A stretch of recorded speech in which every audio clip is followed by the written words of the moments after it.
Alright, let's do this one last time. So the term of retcon, it could have various connotations, but for the most part, it really depends on who you ask. I think that term usually leans towards the negative side, mainly because if you think of retconning as an idea, it's going back into the past or just putting your fingers into the lore to kind of muddle it a little bit so that you can tell your story going forward without any random threads holding it back. If you are a person who looks at the lore as sacred and what the original creators created as like the holy grail, right, the Bible of that universe, then you are going to feel some type of way because it just didn't need to happen. But there's also another discussion that needs to be said, which is, would you consider going into the past and expanding upon things that weren't there to be a retcon? In my opinion, I would consider it to be that, because something that's created in the past has a direct connection to the present work.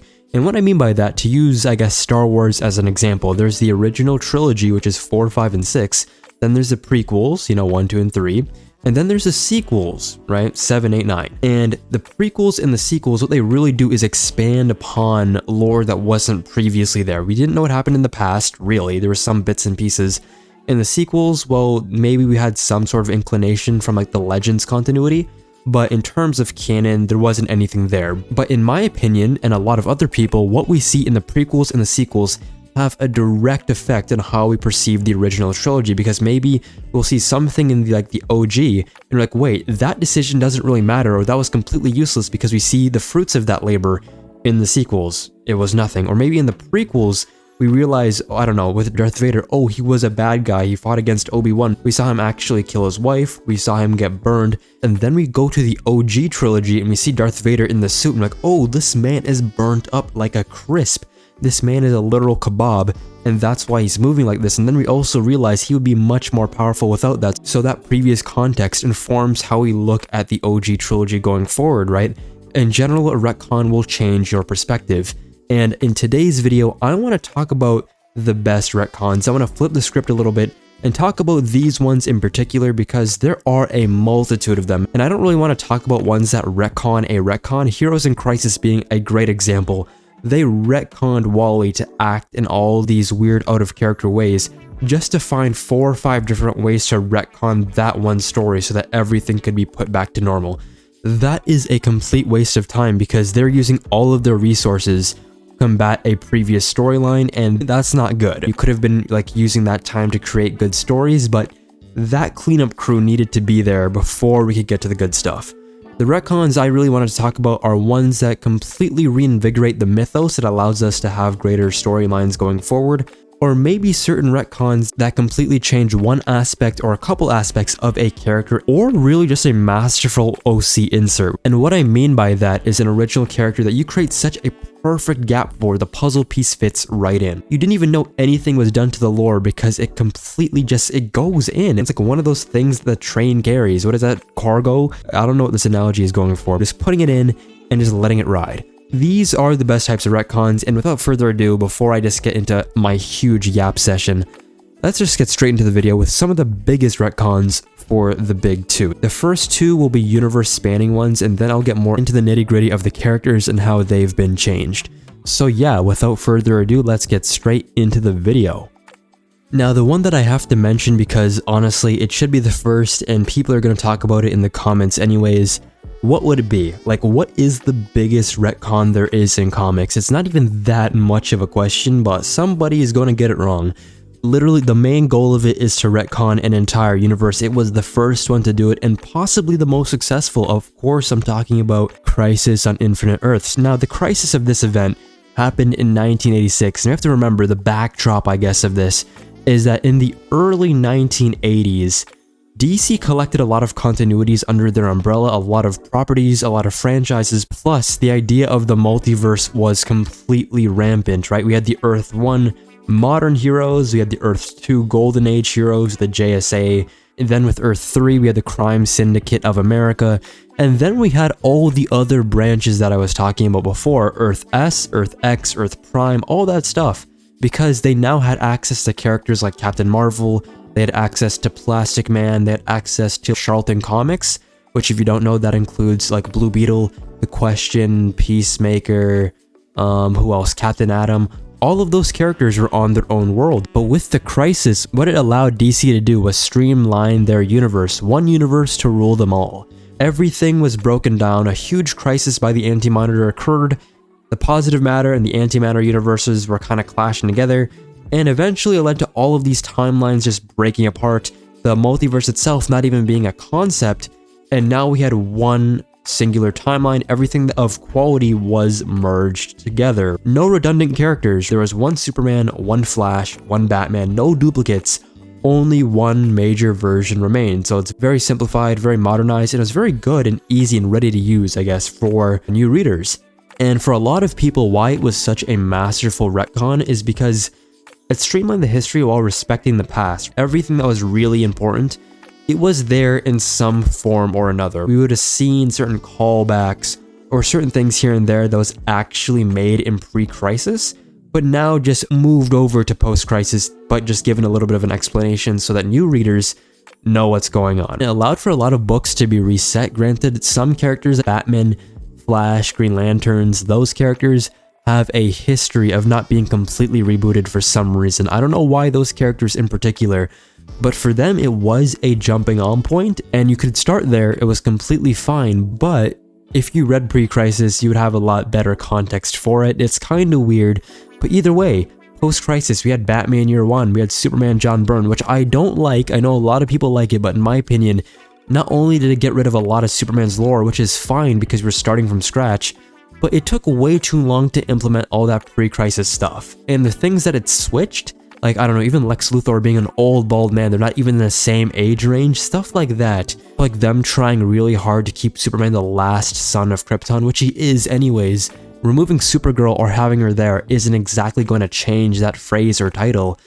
All of that stuff, the Legion of Superheroes taking forever to get implemented, even Krypto, right? In my opinion, post-crisis Superman doesn't really get good consistently until like the 2000s when we had Jeff Loeb, Joe Kelly, Joe Casey in there, Greg Rucka. They put a lot of great writers, Mark Schultz and Doug Menke, all that stuff was really good. Then it went straight into the Action Comics by Jeff Johns and Kurt Busiek Superman runs.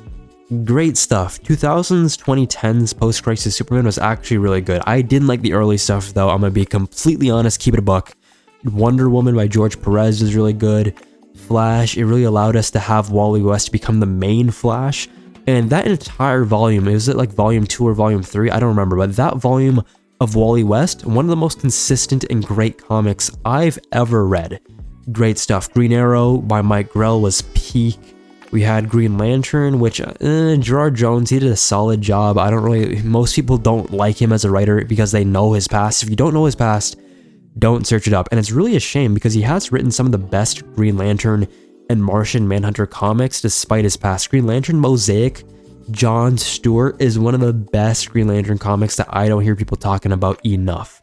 And furthermore, Aquaman, Sean McLaughlin, Peter David, all of it, Martian Manhunter, John Ostrander. We had like the Milestone stuff. We had Vertigo. Vertigo was in full swing, but even before that, we had the Sandman, Swamp Thing, Hellblazer, Doom Patrol, Animal Man, Shade the Changing Man. All of those properties were peak, and that was before Vertigo was even a thing. They got rolled over eventually. Then we had like Starman, Sandman, dude, the JSA were going off. The Spector by John Ostrander, Suicide Squad. I'm just listing off great titles. I'm giving you gems right now, guys. Read all of these books. But yeah, just elevated storytelling possibilities, right? Interconnected storylines were the main big deal. Consistent timelines, character relationships building up between story arcs and books, better crossovers and universe-spanning arcs. Yeah, that was kind of annoying. I've talked about this before in my Truth About Comics video. While I don't exactly like crossovers all the time, they were a lot more sparing in the 80s and 90s. Not really for Batman. Batman in particular, he had a lot of crossovers back to back to back, but they were either good to great, some of them were mid, but nothing too abhorrent like what you would see today, like Gotham War. That is trash. We would never see a Gotham War in the 90s. But yeah, emotional stakes also felt very justified after the retcon, right? When characters died, mostly they stayed dead, and if they didn't, they were for a long period of time. Barry Allen and Supergirl, they were out of the game for a minute. They were deeply emotional too because we always saw some sort of remnant of those characters.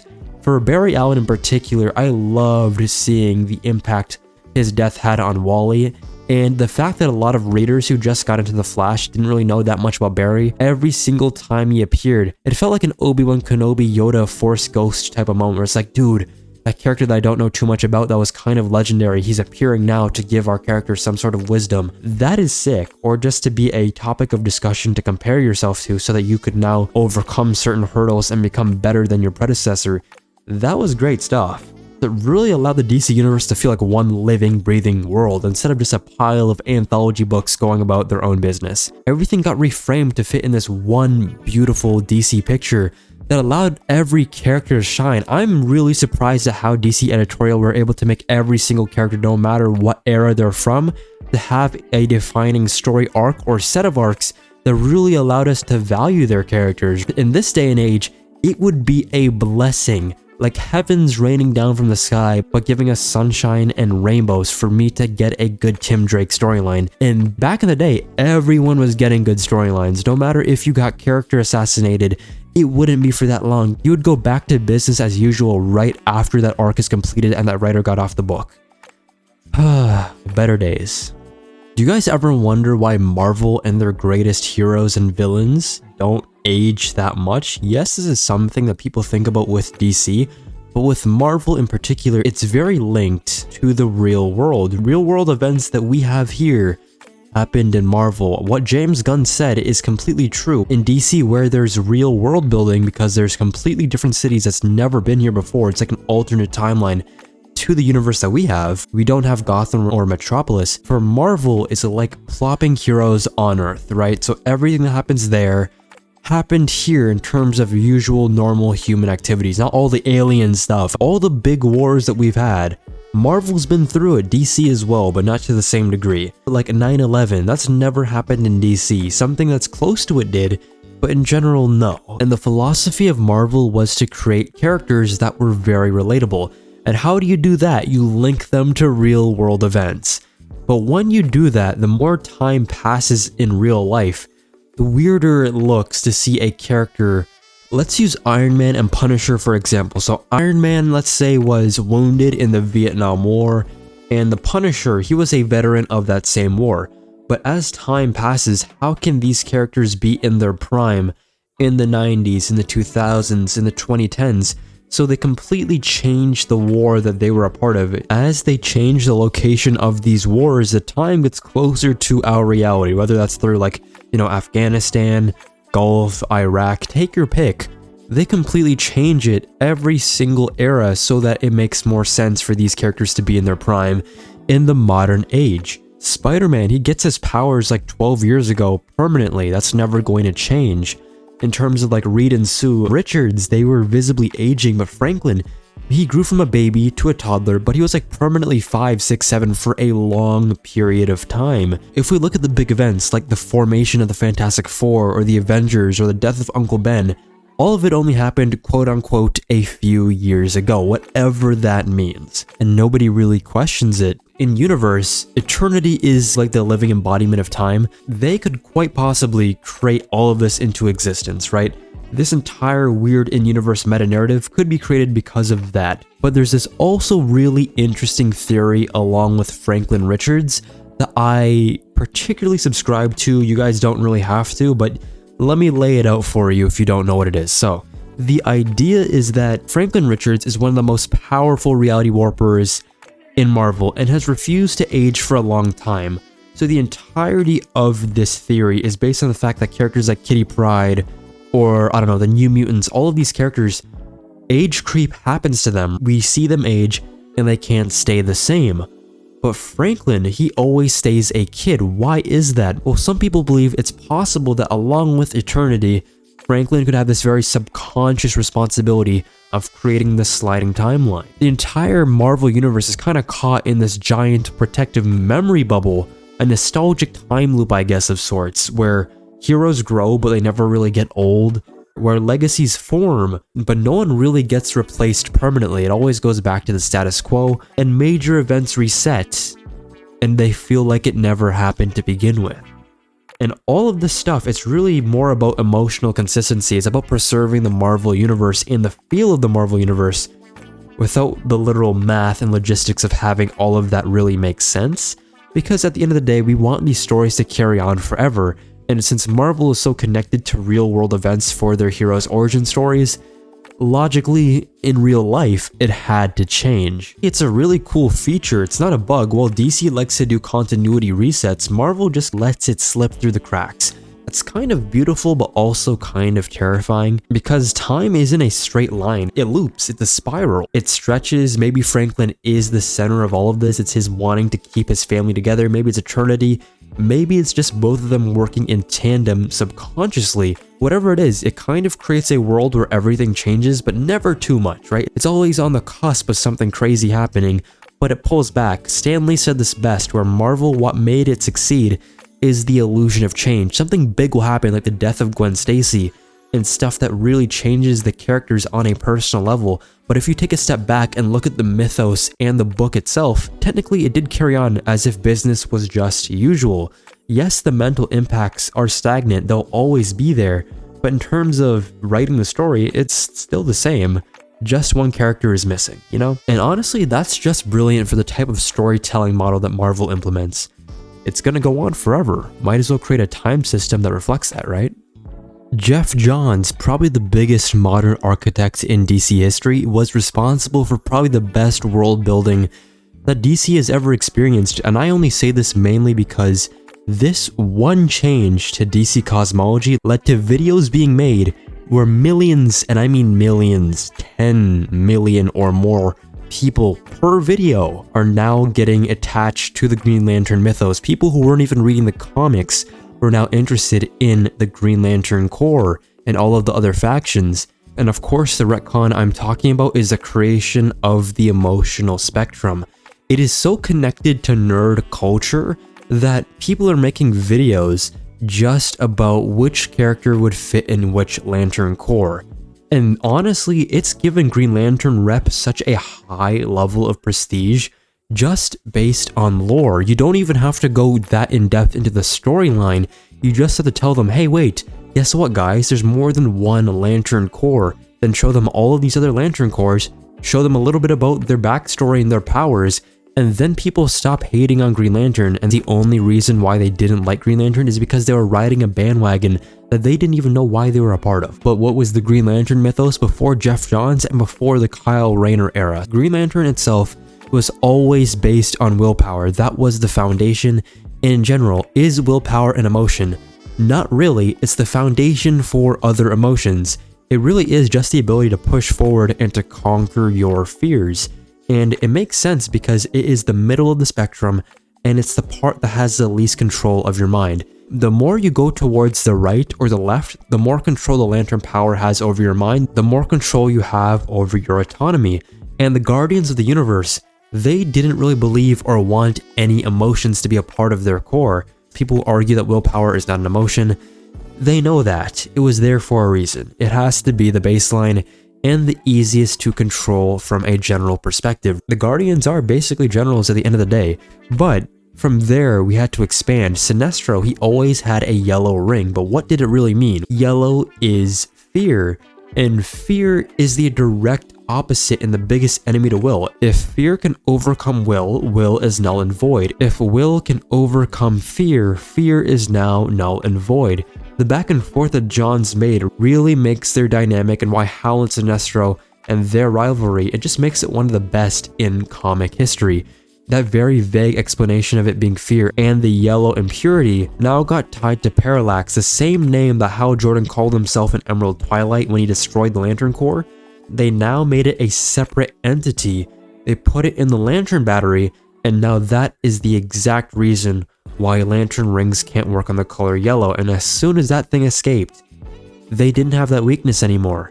And then from there, Sinestro Corps War happens, and then it explodes into the War of Light. And now we have so many avenues for storylines, right? The Book of Oa foresees this huge war where all of the Lantern Corps go against each other, and eventually it leads to the Blackest Night with the Black Lanterns. Emotions really fueled the entire DC universe. It recontextualized every single character, because now fans are looking at characters and are being like, whoa, which character would fit into which? Batman, what if he had a yellow lantern ring? Flash, Barry Allen, what if he had a blue lantern ring? All of these hypotheticals got built up just by them creating this really cool power system. It redefined and acknowledged all of the old lore very elegantly, right?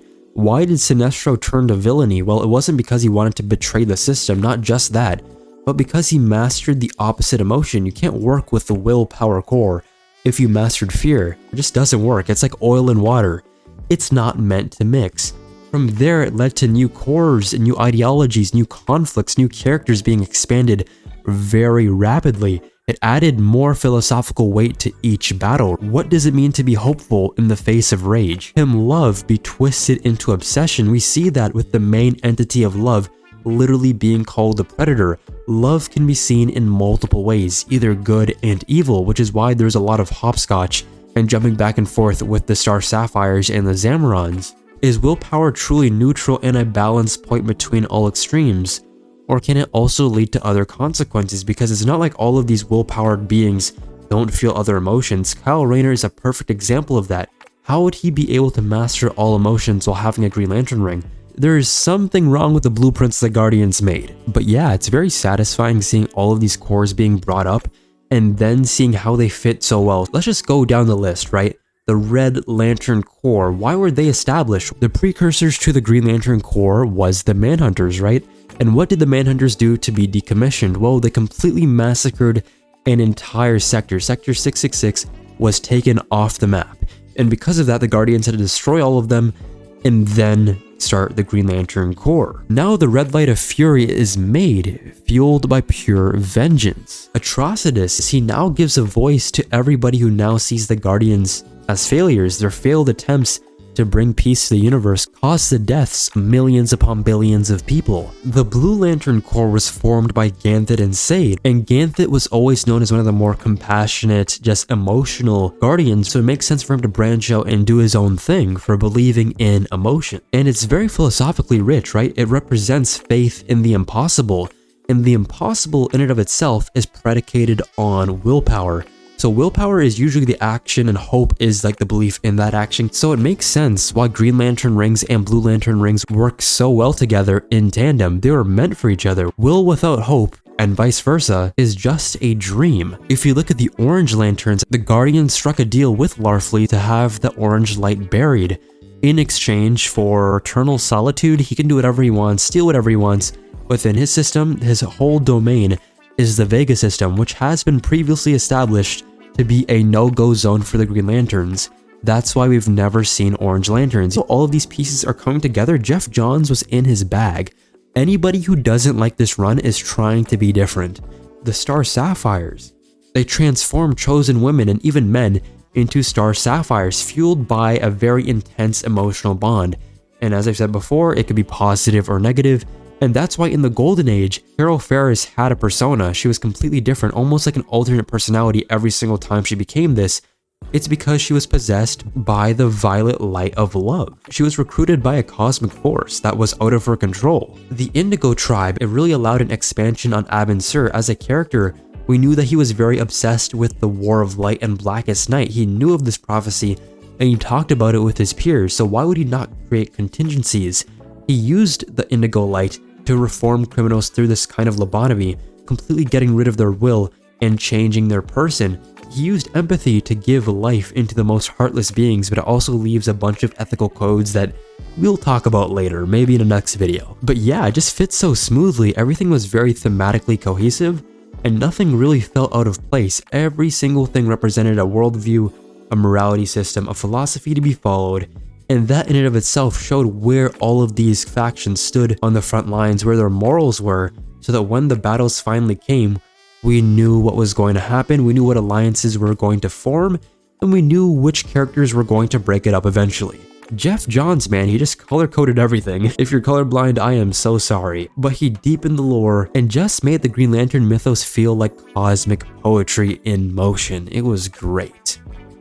Still is. Who is the strongest Avenger there is? Now, I'm just talking about physicality, not all the stats, because if you get into the nitty-gritty of it all, you could have a whole debate for hours about if Thor or Doctor Strange is stronger. But yeah, the Hulk, the Incredible Hulk, he is one of the most powerful and popular Marvel characters being created in the 60s by Stan Lee. He's one of the OGs, he's a part of the OG Big Three of Marvel before, you know, the MCU. we had the Hulk, Spider-Man, and Wolverine. Those were the top dogs of the Marvel Universe. And back in the day, when he was first created, it was a simple Jekyll and Hyde dynamic. Bruce Banner, the meek scientist, the Hulk, a raging brute, very childlike, sometimes intelligent depending on the writer, and there wasn't really any real explanation of why the personality change would happen, and why he was sometimes green, why he was gray, sometimes smart, sometimes not. It lacked cohesion because is it just radiation side effects? Is it just Bruce's alter ego subconscious taking over while he's under stress? By the legendary Peter David, rest in peace. He passed away this year, one of my favorite writers. I'm reading, it's taking me a long time to get through Young Justice right now because there's a lot of stuff I've been doing, but Young Justice is peak. I love that book. Probably one of the funniest books in comics for me personally, whether I'm reading a manga or just comics in general. It's hard to get a literal belly laugh out of me, but this book has been doing it in spades. It's hard to make things funny when it's you reading through it. Way easier if you're watching something and there's voice acting and music and stuff like that. But with that aside, what he did is he introduced DID, Dissociative Identity Disorder, to the Hulk, and eventually that was expanded upon by Al Ewing and other writers going forward. But this was the baseline, the format for everything going forward. The blueprint was created by Peter David. Bruce Banner didn't just become the Hulk. He was a trauma victim. The gamma explosion didn't really create the Hulk. It was one piece of the whole puzzle. It unleashed what was already buried inside. His mind was very fractured, and there's all of these compartments filled with different personas that his anger just released, right? With the gamma radiation, it took physical form. He had an abusive father, of course, Brian Banner. I talked about this. He slapped that kid like a football. This man, I don't know what the writers and artists were on, but this baby would probably be dead if this was in the real world. But in general, Bruce developed DID, as most people do, to protect themselves, right? Each Hulk persona was tied to a different, I guess, trauma or a different coping mechanism to get him through each day. The gamma radiation in and of itself, it didn't create all of these personas, it just gave them form, and now it just gave them a lot, and I mean a lot of power. And there's a lot of different Hulk personas. Of course, there's a Savage Hulk, which is the main one we'll see, right? It's the child persona, the most iconic form, very immature, just driven purely by fear and rage, running away from the government, trying to protect himself and being left alone.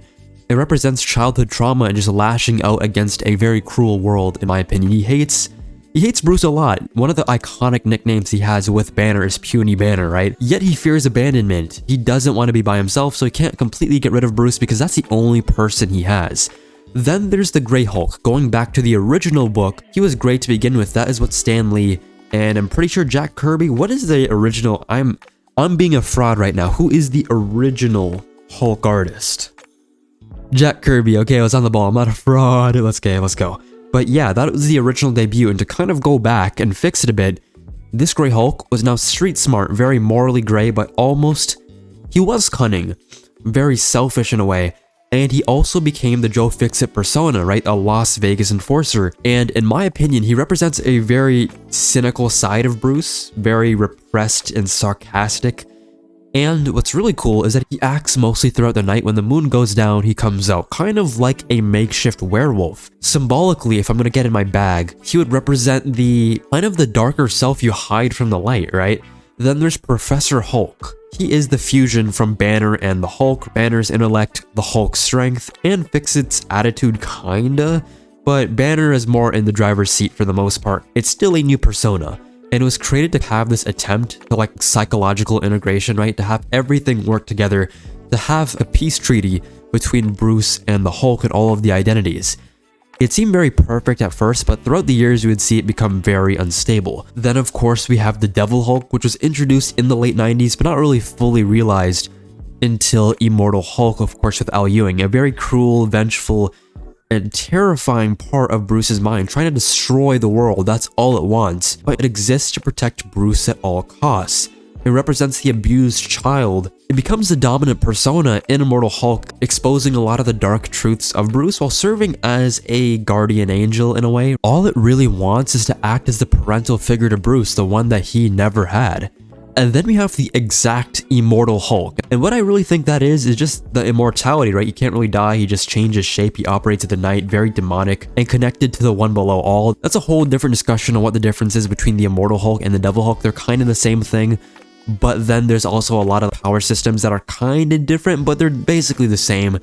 Just the Devil Hulk kind of shifts throughout the story to become the quote-unquote immortal Hulk and being more connected to the devil of the Marvel Universe. Then there's the Worldbreaker Hulk and Green Scar, kind of a gladiatorial, more psychologically sound version of the Hulk, very adept at fighting while also being intelligent. But there was an unparalleled rage. I don't know if we've ever seen a Hulk get that much in his bag based off of pure strength and gamma radiation. His energy projection levels were probably off the chart. I don't think I've ever seen a Hulk with that level of explosive energy, and it represents Hulk Unchained, right? A god-level force that was betrayed. He was born out of betrayal and grief and loss. He saw his entire planet, Sakaar, he made that his home world in the Planet Hulk storyline, but then the shuttle that brought the Hulk there, it exploded and led to the deaths of not only his wife, but I'm pretty sure he thought his kids as well, his entire civilization. And that's what led him onto his war quest in World War Hulk, to basically body and throw hands with every single hero. He was about that life because the Avengers and the Illuminati made him about that. He wasn't really a fake demon, but after that explosion, you can't really blame him. And why the retcon really worked so well is that it made decades of inconsistencies canon, and it worked together in a very streamlined way. Hulk's personality shifts and the way that he looked, they were real different Hulks, each with a different name, a different motive, maybe even a different trauma source. Everything was grounded in human pain, and it really opened the door, in my opinion, for different genres of storytelling. Of course, with Immortal Hulk, it was more horror. With Joe Fixit and the Grey Hulk, it's more crime noir. With Peter David's run and all the different Hulks, it was more psychological drama. And then we have the more space operatic version of the Green Scar Worldbreaker. Each Hulk is valid and brings a different lens to put onto the medium of comics, and that's what makes it so interesting in my opinion. One character that I find really fascinating, because we haven't really seen a character like this where their entire backstory isn't really laid out in front of us, and then through bits and pieces throughout the years, through certain storylines that come and go, you get moments that make up a whole, right? And that is Wolverine. Now, Wolverine, when he first appeared, as a lot of you guys know, he appeared in The Incredible Hulk by Len Wein and John Romita, and he was basically the antagonist of the story. Very mysterious Canadian agent who had claws and a healing factor. Not really any real name given, just Wolverine. Fans didn't even know his name was Logan yet. Then we get on to the Weapon X project, one of my favorite Wolverine stories. It was Weapon X by Barry Windsor Smith. What a dude, that was an all-timer, let me tell you. And in this arc, it showed Logan being captured for a Black Ops program. His memories were erased. He bonded to something called adamantium, and essentially he was turned into a living weapon. There was a lot of torture and brainwashing. From my recollection, it wasn't something that he really wanted to do. It's just that he was the best person for the job, the only person who could survive it. It's kind of like a Bane situation where not a lot of people could survive the Venom trials, so they had to find the best candidate. And Wolverine, he has everything you'd need. Superhuman durability, regeneration, stronger muscle tissue, like everything was there for it to succeed. He was reduced to an animal. His humanity was stripped away, and it rewrote his origin to play him up as a victim, not a killer by nature, but by fragmented memories that tried to push him down a path of no return. But thankfully, through years of character development and progression, he has brought himself back. He isn't just a killer, he is a teacher, he is a friend. At times, he was a husband, he's a father. All of these things, his past doesn't define him anymore. Then we go further along to X-Men in the 90s, Fatal Attractions. Any perceptive bunches in the chat, you would know that this is the story where Magneto rips the adamantium from Wolverine's skeleton. And when Logan heals, we discover his claws are actually bone. They were always part of him. They weren't added on. Weapon X just coated them in adamantium, making them more deadlier than they usually would be. It shifts the perspective of Logan being a man-made killer to something naturally very dangerous, and then it goes back into the whole thing, am I more animal than man?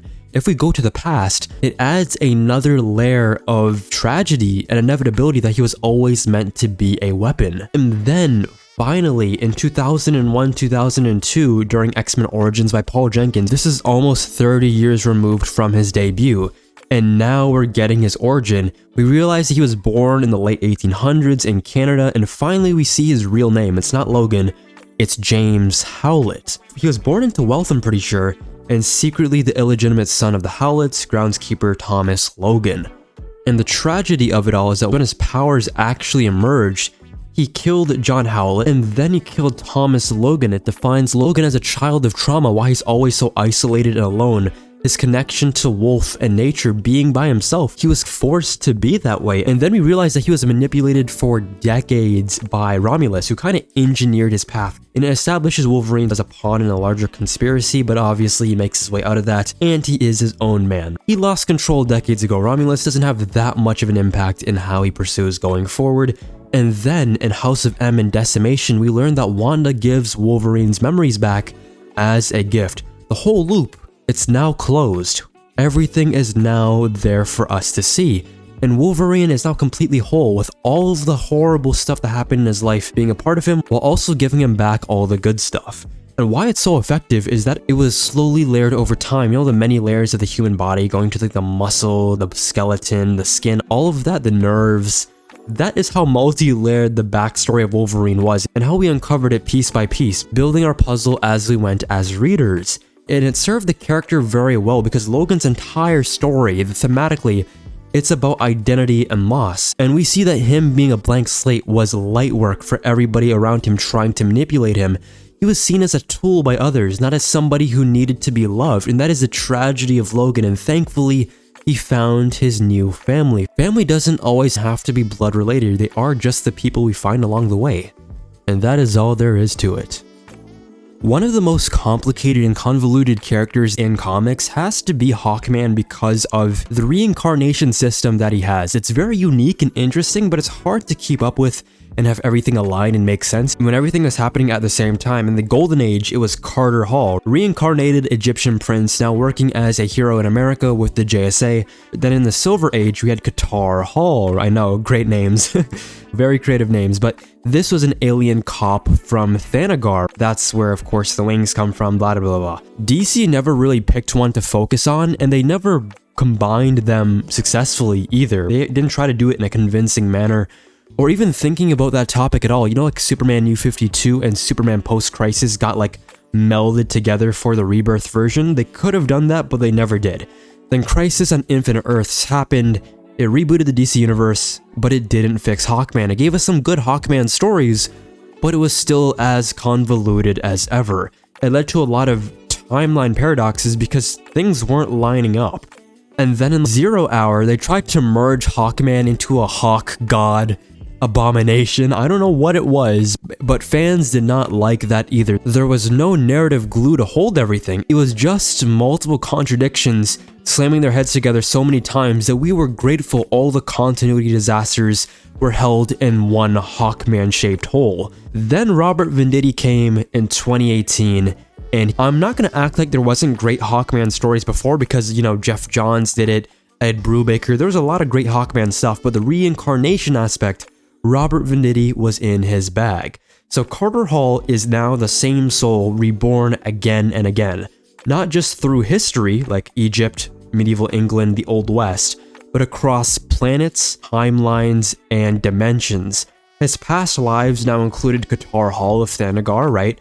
A dragon-riding barbarian from prehistoric times, a microverse explorer, and if you don't know where that is, the microverse is when you shrink down, like the atom, to this new world. A future Flashpoint warlord, a giant kaiju-sized Hawkman, a Kryptonian scientist, and even a new god. While a lot of these things happened chronologically, some of them were alive at the same time.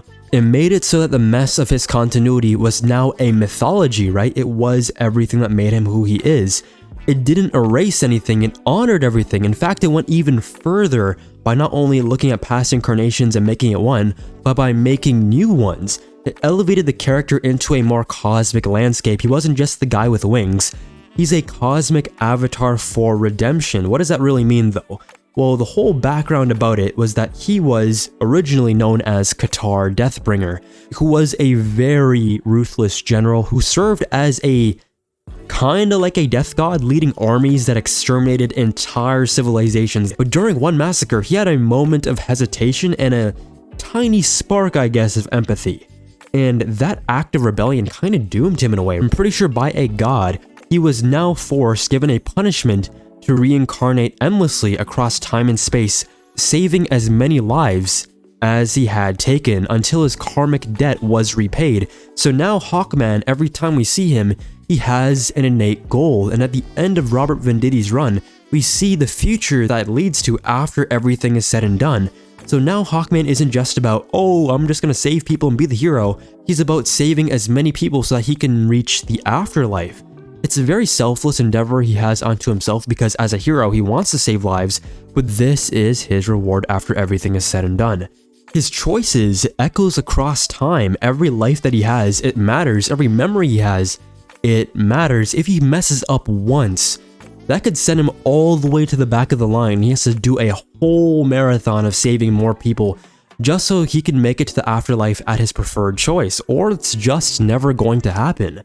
And then it also builds upon his relationship with Shiera Hall, and Hawkgirl, she has to deal with the same thing. Two star-crossed lovers that have to deal with pretty similar consequences, who are both in this back and forth battle with themselves so that they could have a peaceful death. Honestly, it made them human again because each version has their own culture, their own upbringing, their own legacy. Some are warriors, some are explorers, some are gods. If we're gonna go through the major reincarnations, there was Prince Khufu, right?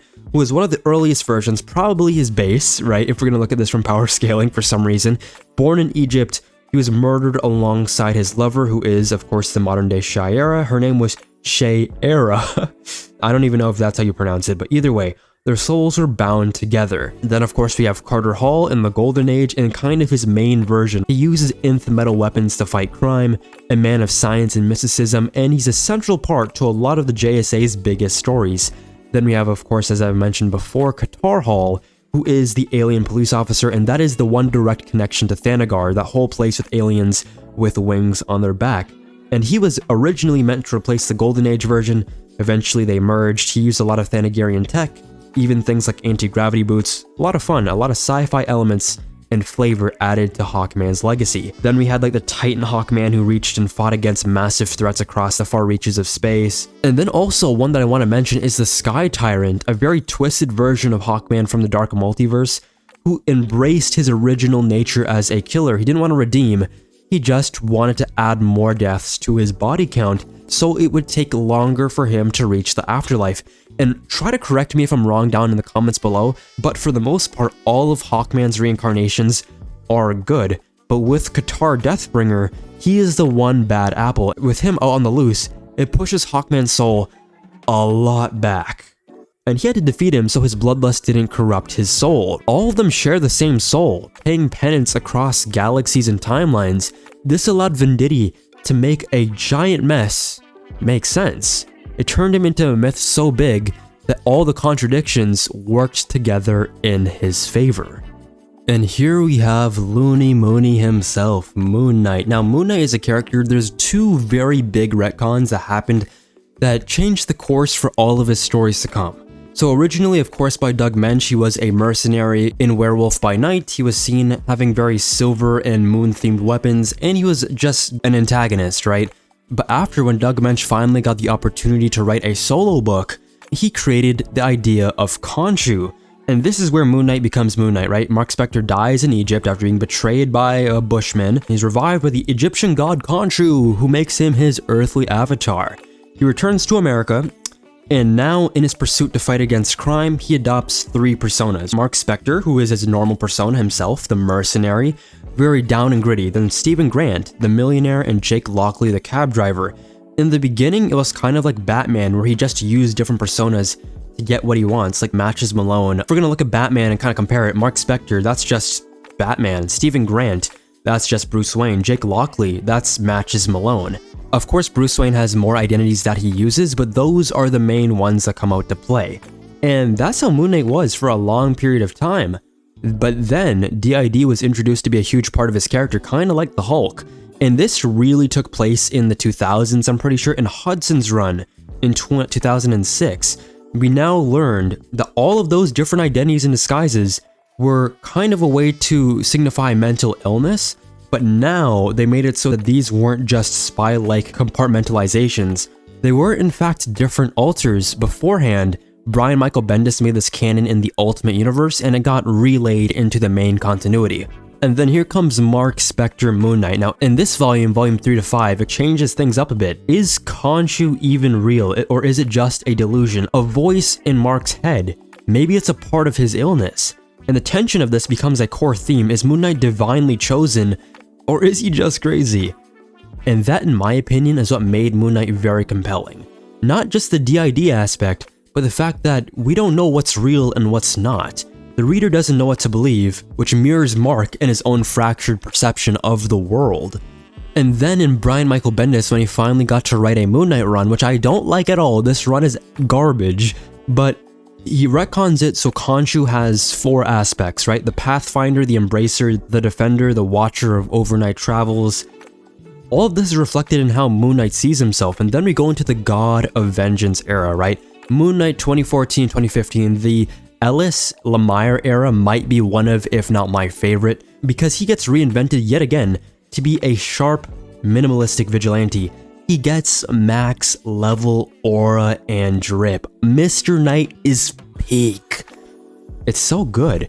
I don't know what it does, but superhero designs where they wear a suit just goes unfathomably hard, and you can't deny that at all. But it establishes that Moon Knight isn't just an avatar of Khonshu, he is the quote-unquote Fist of Khonshu, his enforcer on Earth. So it makes his role feel like Ghost Rider tied to divine justice. It reinforces the idea that Khonshu is real, I guess, but the problem with this, if left on its own devices, is that it makes it look like Khonshu is completely real. There's nothing there to show that he's fake, but Jeff Lemire came in to muddle it up a little bit so the mystery can stay there. It doesn't change anything that was said in the past, it just gives it further context of it being possibly something in his head. It could be real, but just to Mark, or it could completely just be a god that took Mark under his wing and resurrected him. And in Jeff Lemire's Moon Knight, a complete mind break happened, and it was like, what if everything was in his head? Mark wakes up in a mental hospital where everybody says he's been delusional the whole time. All of the main characters and side characters of Moon Knight are just patients in this facility. His superhero past, his personalities, even Khonshu, all of it may be figments of his imagination. His journeys are very dreamlike. Sometimes he looks around and there's like moon god temples and maybe he sees alternate identities that wasn't even there in the first place, like Moon Knight 1, I'm pretty sure. And we also learn at the end of the day that Mark's belief, even if there isn't or it is, it gives Khonshu power, and that is what matters at the end of the day. In Age of Khonshu, a storyline that I hate, Mark's no longer just a puppet. He sees Khonshu less as a god and more like a toxic father figure, I think. This man's a trash talker. And Jed MacKay, the current run, which is really on a tear streak recently, Mark establishes the Midnight Mission, helping people in Khonshu's name but not under Khonshu's control. It embraces the Mr. Knight persona as a public-facing identity. He works with Dr. Andrea Sturman, right? A therapist who helps to manage his DID, and he finally addresses his mental health. All of it just synthesizes into one fractured conglomeration, but when you put it together, it's exactly what makes him whole. And since I'm pretty sure you guys want me to break down Moon Knight's DID, because I've been doing it for all of the identity retcons at this point, so I might as well continue. So, Mark Spector, he is the core identity, and in the framework of DID, he's the original, the one who was traumatized to the point where he had to create alters as a coping mechanism similar to Hulk. DID in and of itself, it's really just a way to cope, right? So that you could take a step back and forget about all the horrible things that happened to you, because now somebody else is in the driver's seat to hold it for you. It's like having somebody walking with you to carry the bags as you exit the grocery store. But then there's Stephen Grant, who is the millionaire persona. He's the public face that makes him look richer and fancier. He represents a lot of aspiration, success, status, acceptance, a life Mark wishes that he could have, but on a useful level, it allows him to function in high society as Bruce Wayne does for Batman. And in Jeff Lemire's run, since everything is in his head, Stephen lives in this very weird mental construct where he is a movie producer, which I guess suggests that he is part fantasy and part protective persona, I guess, if I were to call it anything. And then we have Jake Lockley, who is the blue-collar taxi cab driver, very gritty, observant, connected to the criminal underworld, like Matches Malone from Batman. He's the grounded side, the one who picks up a lot of the clues, who's able to get into the nitty-gritty so that he could solve crimes. In Jeff Lemire's run, he has his own internal life. He runs a diner, he has a daughter. In McKay's run, when Mark needs to fully disappear or go off-grid, Lockley resurfaces to take over. And then we have Mr. Knight. I know a lot of people think Mr. Knight was always just Drip. He was actually another persona in his mind. He was way easier to work with and less unhinged, which if you read the run, you would be like, is that even a thing? Because he was doing some crazy stuff, but the police themselves thought that he was very much easier to work with. He represents a lot of the control rationality that Mark would probably want. He deals with problems in a very civilized manner when he can, and Moon Knight would then be used as the Warhammer to crash everything down, to break everything apart. In his mind, he's more of the leader, the detective of Mark's inner mental structure. In McKay's run, I'm always bringing it back to McKay because that is the current run. In this run, he is the primary face during the day. He runs the Midnight Mission. He talks to clients, acts as a public figure, and if you don't know, the Midnight Mission in and of itself, it's a way to help travelers in the night get home safely, right? It's a protector of people. In New York, not only is there a lot of crimes, there is vampires, there is a lot of stuff to look out for, and the Midnight Mission is there as a safe haven for people who need it. And then there is Moon Knight, Khonshu's fist. He acts with a lot of intensity, faith, sometimes rage. He's Mark's belief that justice through violence and his bond of Khonshu is the only way going forward. He's a direct extension of Mark, or possibly at times even a separate personality when Khonshu, I guess, is influencing him. It's very back and forth. In the recent run, a lot of these things and a lot of these personalities are brought into one, and there isn't that much wishy-washy, except for some, of course, alter changes here and there. But the moment it really becomes an alternate identity and not just a costume is when Mark is struggling with a lot of faith and trauma-based problems. And in general, in Lemire's run, he was often fused with Khonshu, taking over Mark's psyche as a symbiote-like figure. All of these identities are very much his attempt to bring order to a very chaotic society. Has he succeeded? It's hard to tell, but he has been trying his best each and every single day to become better. When discussing some of the best single issues in comics, the autonomy lesson is one that is going to come up pretty often, and in this story by Alan Moore for Swamp Thing, he really changed the game, right? It completely flipped the origin of Swamp Thing on its head. Swamp Thing is not Alec Holland transformed. He's a plant elemental, a massive swamp vegetation that absorbed Holland's memories and personality. He's a plant who believes he's Alec Holland.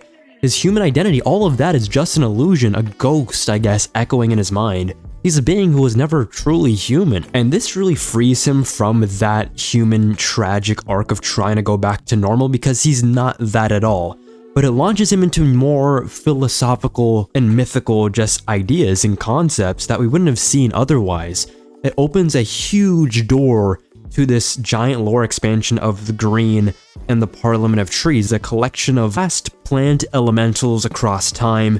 They reside within the Green, and the Green is this elemental force, a metaphysical plane, where all plant life shares a kind of soul. If you are a member of the Green, or if you are an avatar of the Green, you're able to use plants in any way you want. Poison Ivy is a part of the Green. She could use plants and vines and spores and cacti and needles and bark to create armor. All of that comes from the Green. You can do a bunch of things with it. And Swamp Thing being the avatar of the Green means that he is essentially the guardian of the Earth. The entire planet is under his protection.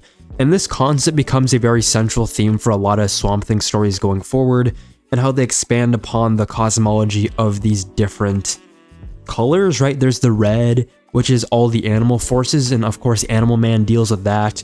The Rot, which is of course the black, and his archenemy Anton Arcane, he uses that, and that becomes a big topic of discussion, having all of these things go at war in Rot World, one of the bigger events in the New 52, where Swamp Thing and Animal Man had to cross over. It's just a cool new power system for DC that led to more ripple effects into the works of other writers, right? Rick Veitch, the writer that came after Alan Moore, he showed that Swamp Thing reincarnations exist across time. There's past avatars. There was a dinosaur age Swamp Thing, there was a night era elemental Swamp Thing, there was a World War II version, and Nancy Collins' run right after, it returns Swamp Thing more to that horror route, but it keeps the elemental lore of Alan Moore. And then with Mark Miller and Grant Morrison, what's really cool is that they push it into more mythic godhood status, but they took it a little bit too far, to the point where they had to dial it back a bit. Miller in his final arc, Trial by Fire, I'm pretty sure Swamp Thing becomes the plant elemental of literally all time, a nigh omnipotent being, able to manipulate plant life throughout the multiverse, quote-unquote multiverse, the time stream, I guess.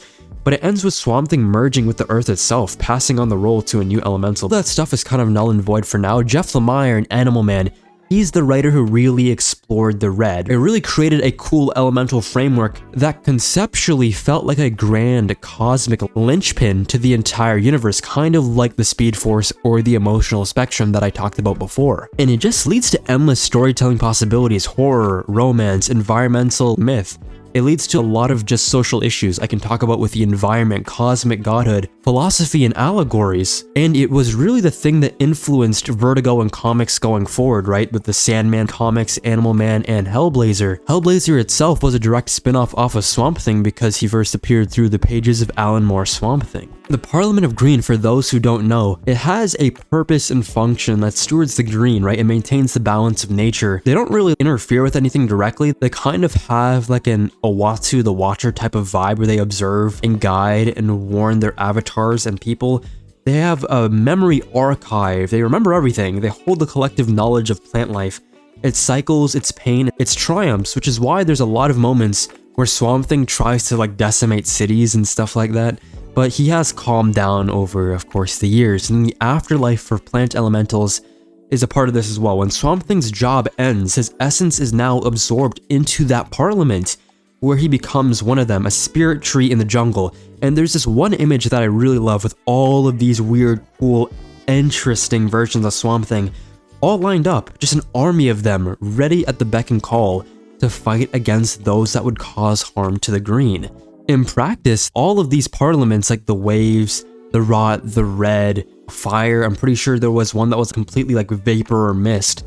There was the metal and the gears. Those parliaments are completely based on the man-made technological or just mechanical structures being used normally to destroy the environment, right? That's one of the bigger enemies of Swamp Thing in recent years through Charles Soule's run and like Ram V. As it stands, the Parliament aren't rulers, they're kind of balance keepers in this eternal war with each other.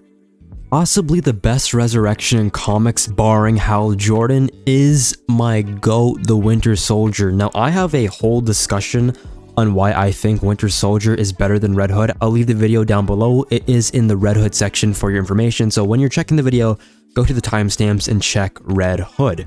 He does follow the sidekick tragedy archetype of now being reborn in the future and being a grown adult who is now more violent. But unlike Jason Todd, Bucky was a tiny demon as a kid. All of this was during the World War, so you know this man got his hands incredibly dirty. I think he even did crazier things than Captain America ever did. In Avengers number 4, I'm pretty sure, in 1964, we learned that Bucky died in that mission to disarm the helicopter. Hap was found in a block of ice, and he was then defrosted. He only survived because of the super soldier serum. Both of them fell into the water, but only one could make it. And this event was one of the most defining moments of trauma in Cap's life, the guilt of losing his best friend, his brother in a way. It was very central to his character. It was one of the 3 or 4 Marvel deaths that was consistently going to stay around for the foreseeable future, along with like Uncle Ben and the sorts. Those were very connected to a hero's origin story. But then, through Ed Brubaker's phenomenal Captain America run, we realized Bucky didn't die. He became the Winter Soldier. He was abducted by a Russian submarine crew, and from there, he was just off to the races. He lost an arm, it was replaced by a cybernetic limb. He was cryogenically frozen between missions so that he would keep his youth. That's why he didn't age. He operated as a ghost, taking out high-level political targets and high-value figures around the world. All of it were deniable. Nobody could really pin the dot on anybody in particular. And from that moment on, he was the Winter Soldier. He really lived up to his namesake: cold, ruthless, relentless, and erased. Never there to begin with, always lost to time. It reinforced the past because Bucky's death was still a loss, but now it just wasn't the final chapter. It mirrors Captain America because Steve Rogers is a man out of time who stayed a symbol of hope. Bucky's a man out of time who became a weapon of despair. I'm barring in this bit. Yo, dude. My brain is spazzing some. Okay, let me stop glazing. Self-glaze is actually harmful. Did anybody tell you guys? But yeah, they are two sides of the same coin, both used by the government, but in drastically different ways. And obviously, Captain America, he has more autonomy over himself than Bucky ever did under the Russians. Now, what it did for Captain America storylines in a post 9/11 world is that it modernized the legend of Captain America. It allowed us to have Cap stories based on espionage, conspiracy, moral ambiguity. But eventually, the great thing about it is that he didn't stay a Cap villain for long. Even when he was very intriguing in and of itself. But in Brubaker's run around issue 14 to 25, that little span right there for an arc, with the help of the Cosmic Cube, Bucky got his memories back, Cap helped him out, and devastated after what he did, he begins seeking a path towards redemption. And in Captain America Reborn, after Captain America quote-unquote died in Civil War, Bucky took over the mantle of Captain America, and it was great. And the post-retcon legacy, it was just really good when he went back to being the Winter Soldier. Ed Brubaker came back, he wrote a solo run, and it was very covert agent cleaning up the Cold War leftover type of beat, you feel me? And he was partners with Black Widow. There is romantic tension between the both of them, and they have been partners many times. Even in recent continuity, they are basically together on and off. And it explores the memory, the cost of memory, and war and moral gray zones to a character's psyche. And in general, what I really love about the character is that unlike Jason Todd, they did everything they could to sap out as much potential out of this character. They didn't let anything go to waste, so nobody in the history of Marvel Comics reading can say that Bucky was a wasted opportunity. If you look at his books, there are Bucky books with Captain America back in World War II and like Hell Hunters and stuff like that, where they team up with other heroes in World War II, and we get to see the dynamics of Cap and Bucky when Bucky was younger. In a modern context, there are limited series that focus on his relationship with Falcon, the other person who took the mantle of Captain America. There's series where he sees a reflection of himself, young super soldiers that have been brainwashed just like Bucky. So now he's looking in a mirror, trying to save somebody who's kind of already long gone, to even books being made during his Winter Soldier era when he was actually a Soviet spy, killing and getting rid of high value targets, and he is the main character in that era. That is sick. Everybody wanted to see what it was like from a main character, or even from an antagonist perspective, because all of that was just background details peppered in there by Ed Brubaker. Furthermore, there was stuff like all new, all different Bucky Barnes, the Winter Soldier, where he becomes the man on the wall in a sort of cosmic operatic space drama, where we see Bucky taking over the role of Nick Fury in dealing with all of these crazy alien and just conceptual threats that we never would have thought of otherwise. And it's just such an interesting layer of creativity. He is one of the most dynamic characters in comics just because of how much they decided to push him in different genres, and I couldn't be more grateful. It's good stuff. And finally, we have a retcon that is so good that most people don't even recognize it to be that. It's one of the biggest comics of the 2010s, and for a lot of people, it might have even been their first comic. It was one of my first comics, and that is Batman by Scott Snyder, and in particular, the Court of Owls arc. So what made this retcon so seamless is that it was something new that felt like something old, right? Snyder doesn't change any existing Batman history.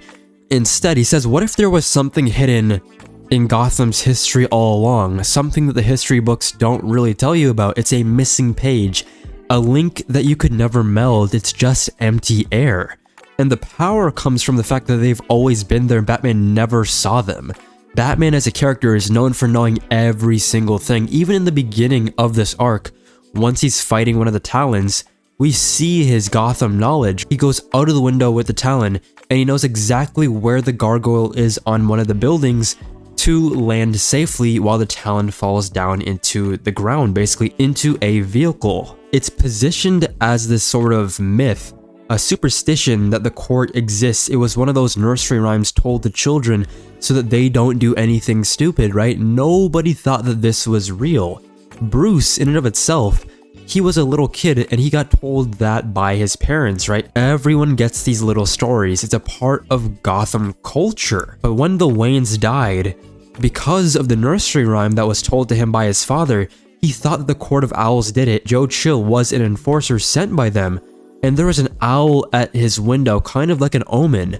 And because of that, you could see rage in his eyes. He took one of the bows that he would use to practice for archery and just killed it dead. But ever since then, he tried to scour around everywhere he could to find where the court was. In one place where he looked that he was so certain after using his very basic but also kind of next level detective skills because of the amount of books and like knowledge he has, and with of course Alfred at his side, he finds this place, but what he found there was even scarier than seeing the court. It was nothing. Everywhere was empty. And being a kid, he wasn't particularly careful because the trapdoor that he went to come in shut, and he was stuck in there, I'm pretty sure for like 3-4 days without food. I'm sure he brought some snacks with him, but this man was so malnourished that when he got into the hospital, he had to stay there for, I'm pretty sure, a week or even a month. This man was out. And that is when he realized the court just doesn't exist. But now there's proof, right? How far back do they go? The court, they've existed ever since like the 1600s, before Gotham was even Gotham.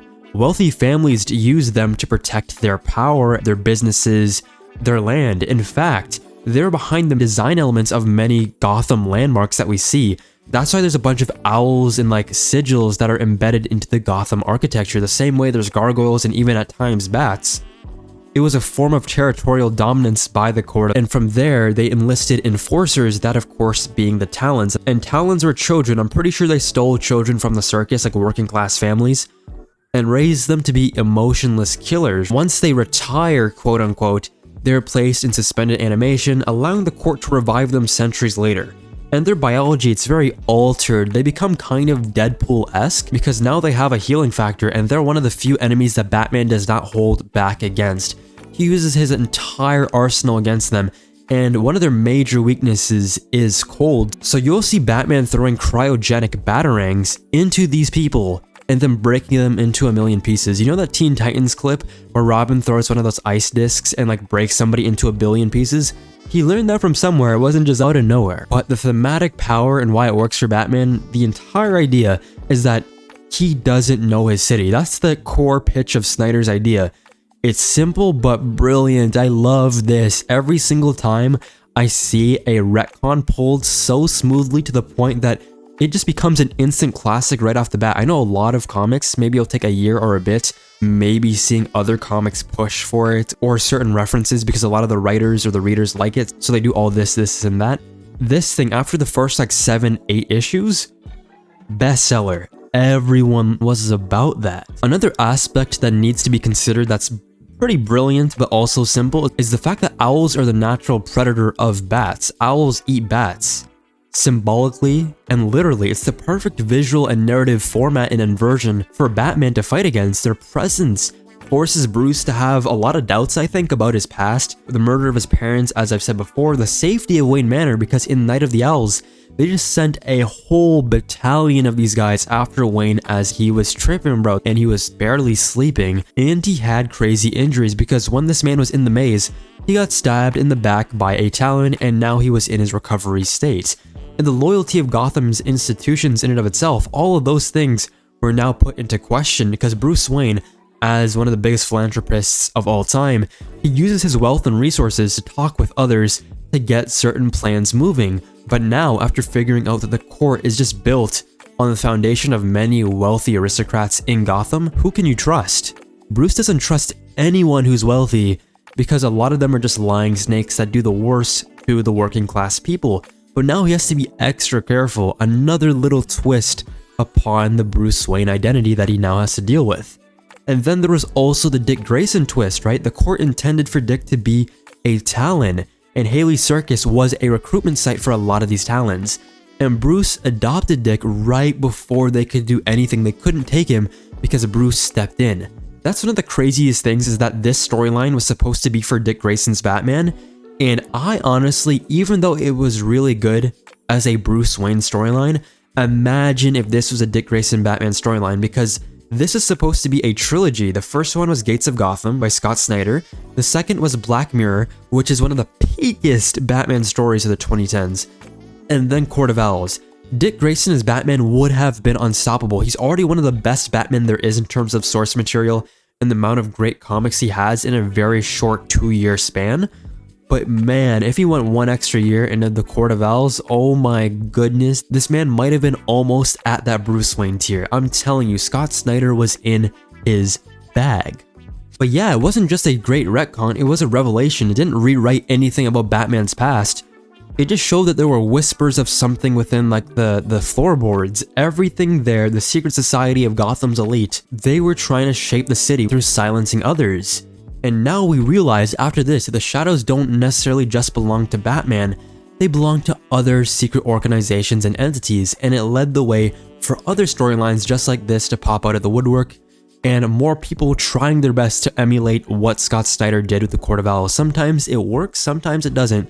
But either way, it is impossible to not talk about the impact this one story had on the Batman mythos. But yeah guys, what do you think? Remember to leave your favorite retcons in the comments down below. Remember to like, subscribe, turn on post notifications so you know when a new video goes live. And yeah, see you all later. Take care. Deuces.